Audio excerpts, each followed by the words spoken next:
दूसरा क्वेश्चन हमारे पास कुछ इस तरीके का दिया हुआ है। क्या कह रहा है? एक आयताकार मैदान की लंबाई में 2 मीटर की कमी और चौड़ाई में 2 मीटर की वृद्धि कर दी जाए तो उसका क्षेत्रफल 10 मीटर स्क्वायर बढ़ जाता है, परंतु यदि लंबाई में 2 मीटर की वृद्धि और चौड़ाई में 3 मीटर की कमी कर दी जाए तो क्षेत्रफल 45 मीटर स्क्वायर कम हो जाता है। तो मैदान की लंबाई एवं चौड़ाई ज्ञात करो। बहुत ही बढ़िया क्वेश्चन है और यह क्वेश्चन यूपी 2020 में पूछा गया था। हमें नहीं मालूम कि मैदान की लंबाई एवं चौड़ाई क्या है, तो हम क्या करेंगे? हम मानेंगे कि आयताकार मैदान की लंबाई x मीटर है और आयताकार मैदान की चौड़ाई y मीटर है। तो इस क्वेश्चन को सॉल्व करने से पहले हम लिखेंगे प्रश्नानुसार।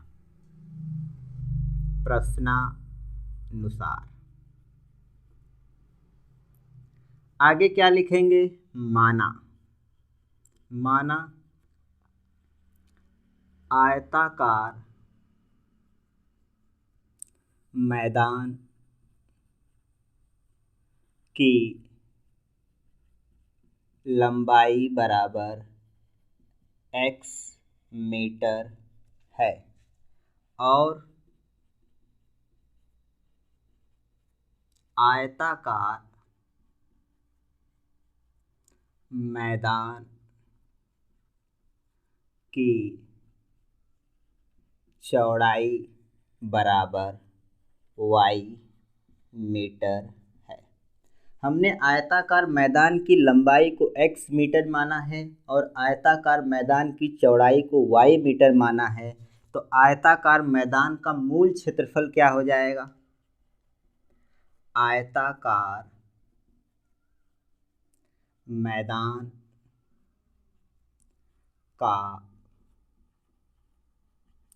मूल क्षेत्रफल हो जाएगा x इंटू वाई। ठीक है, अब आते हैं हम क्वेश्चन की पहले कंडीशन पर। तो हम पहले यहाँ पर लिख लेते हैं प्रथम शर्त से। क्वेश्चन में पहला कंडीशन क्या दिया हुआ है?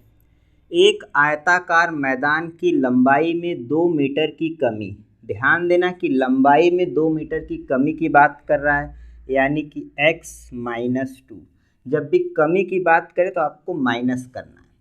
और चौड़ाई में 2 मीटर की वृद्धि की जाए। चौड़ाई को हमने y माना है और चौड़ाई में 2 मीटर की वृद्धि की बात कर रहा है, यानी कि y प्लस 2 हो जाए। वृद्धि कर दी जाए तो उसका क्षेत्रफल 10 मीटर स्क्वायर बढ़ जाता है। अब यहाँ पर क्षेत्रफल बढ़ने की बात कर रहा है, तो किसकी तुलना में बात कर रहा है? मूल क्षेत्रफल से 10 मीटर स्क्वायर बढ़ने की बात कर। हम जान रहे हैं कि लंबाई में 2 मीटर की कमी किया है और चौड़ाई में 2 मीटर की वृद्धि किया है, तो लंबाई गुणे चौड़ाई बराबर क्षेत्रफल होता है। और क्षेत्रफल क्या है? मूल क्षेत्रफल से 10 मीटर स्क्वायर बढ़ रहा है। मूल क्षेत्रफल हमारा क्या है? x इंटू वाई, और इसमें 10 मीटर स्क्वायर बढ़ रहा है, तो प्लस 10। जब भी बढ़ने की बात करें तो आपको ऐड करना है। तो पहले कंडीशन के हिसाब से हमारे पास ये समीकरण आ जाएगा। अब हमें कुछ करना नहीं है, इसे सिंप्लीफाई करके सॉल्व कर लेना है। इसे सिंप्लीफाई करेंगे तो हमें क्या मिलेगा?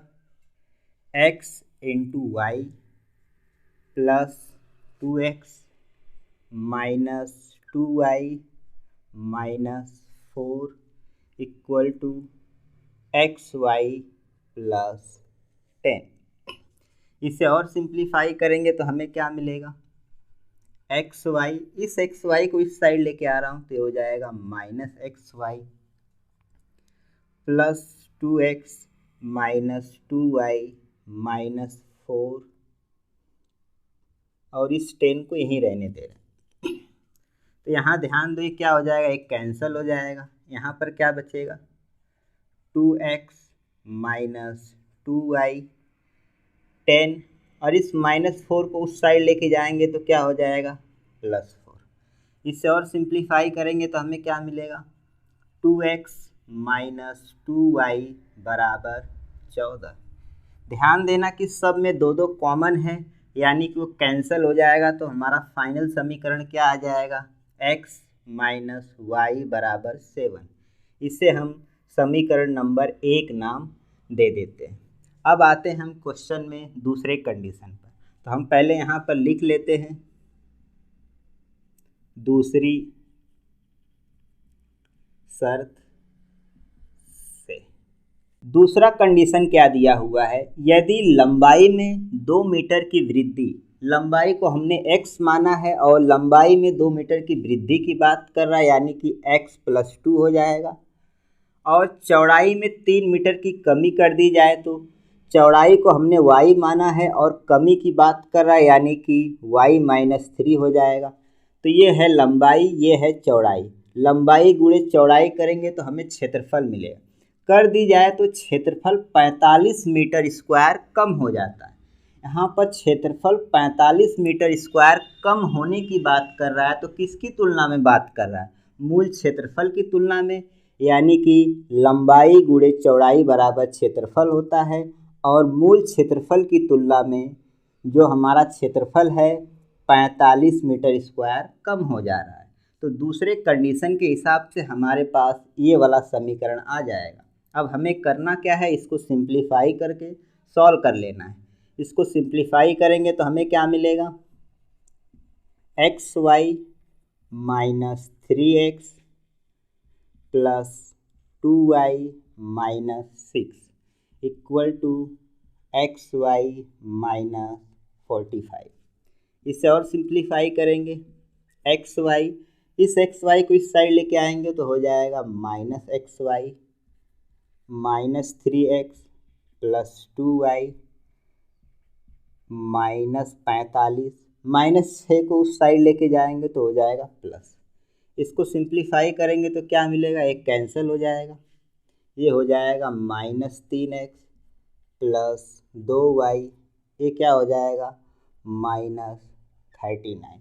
अब हम जानते हैं कि किसी भी समीकरण में माइनस साइन को आगे नहीं रखा जाता है, तो क्या करेंगे, माइनस से मल्टीप्लाई करेंगे तो ये सिंप्लीफाई होके आ जाएगा 3x - 2y बराबर 39।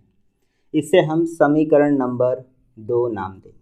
अब हमें करना क्या है, समीकरण 1 और समीकरण 2 को सॉल्व कर लेना है।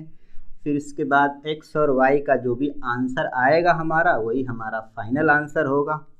तो मैं यहाँ पर सॉल्व कर रहा हूँ समीकरण 2 और समीकरण 1 से। समीकरण 2 क्या दिया हुआ है, 3x - 2y बराबर 39। समीकरण 1 में मैं क्या कर रहा हूँ, 2 से गुणा करके लिख रहा हूँ, तो क्या हो जाएगा, देखो 2x - 2y बराबर 14। ठीक है, ये है हमारा समीकरण नंबर 2, ये है हमारा समीकरण नंबर 1, लेकिन हमने इसमें क्या किया है, 2 से गुणा किया है। अब हम करेंगे क्या, सब्ट्रैक्ट करेंगे तो ये हो जाएगा माइनस, ये हो जाएगा प्लस, ये हो जाएगा माइनस। ठीक है, तो ये हो जाएगा 0, ये क्या आ जाएगा x। इसे सिंप्लीफाई करेंगे तो क्या मिलेगा 5, ये आ जाएगा 3 में से 1 जाएगा तो आएगा 2, यानी कि x की वैल्यू आ गई 25। अब हमें y की वैल्यू को फाइंड आउट करना है, तो y की वैल्यू को कहाँ से निकालेंगे, कोई भी समीकरण का इस्तेमाल कर लो। मैं समीकरण नंबर 1 का इस्तेमाल कर रहा हूँ, तो समीकरण 1 से हमें क्या मिलेगा, x - y बराबर 7। हमें y की वैल्यू निकालना है, तो x 7 को इस साइड ले लो और y को उस साइड ले लो। x की वैल्यू क्या है, 25 - 7 बराबर y, तो ये क्या हो जाएगा हमारा 18, y बराबर आ जाएगा 18, यानी कि आयताकार मैदान की लंबाई हो जाएगी 25 मीटर और आयताकार मैदान की चौड़ाई हो जाएगी 18 मीटर। ये आ जाएगा हमारा फाइनल आंसर इस क्वेश्चन का।